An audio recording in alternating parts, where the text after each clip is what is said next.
তুমি কি জানো এই পৃথিবীতে এমন একজন মানুষ ছিলেন যাকে সবচেয়ে বেশি ভালোবাসতেন আল্লাহ, তবুও তাকেই সহ্য করতে হয়েছিল সবচেয়ে বড় কষ্ট।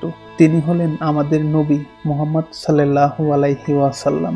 মক্কার মানুষ যখন তার কথা শুনল না, তাকে মিথ্যাবাদী বলল, অপমান করল, তখন তিনি আশায় বুক বেঁধে গেলেন তায়েফ শহরে।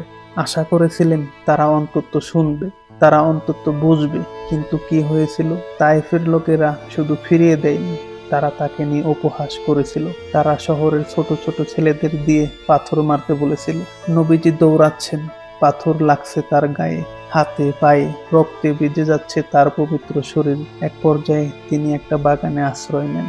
তার জুতা তখন রক্তে ভিজে গিয়েছিল, রক্ত তার পায়ের সাথে শুকিয়ে লেগে গিয়েছিল।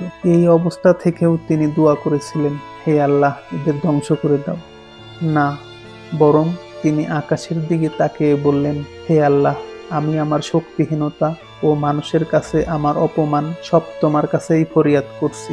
তিনি চাইতেন মানুষ হেদায়েত পাক, চাইতেন তারা জান্নাত পাক। সেই মুহূর্তে আল্লাহ তাআলা জিবরাইল আলাইহিস সালামকে পাঠালেন। তিনি এসে বললেন, হে রাসূল, আল্লাহ আপনাকে সালাম পাঠিয়েছেন। আপনি চাইলে আমি এই পাহাড় দুটো দিয়ে পুরো তায়েফকে চূর্ণ বিচূর্ণ করে দিতে পারি। কিন্তু শোনো, নবীজি কি বললেন? তিনি বললেন, না, আমি চাই না তাদের ধ্বংস হোক, বরং আমি আশা করি তাদের ভবিষ্যৎ বংশ থেকে এমন কেউ আসবে যারা একমাত্র আল্লাহর ইবাদত করবে। ভাই, ভাবো একবার, কোনো মানুষ এমন করতে পারে?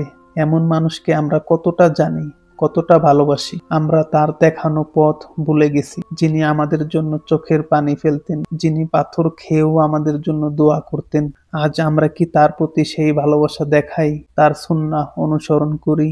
তার মতো ক্ষমা ও দয়ার গুণ ধারণা করি? তায়েফের সেই পাথর রক্তে রঞ্জিত হয়েছিল।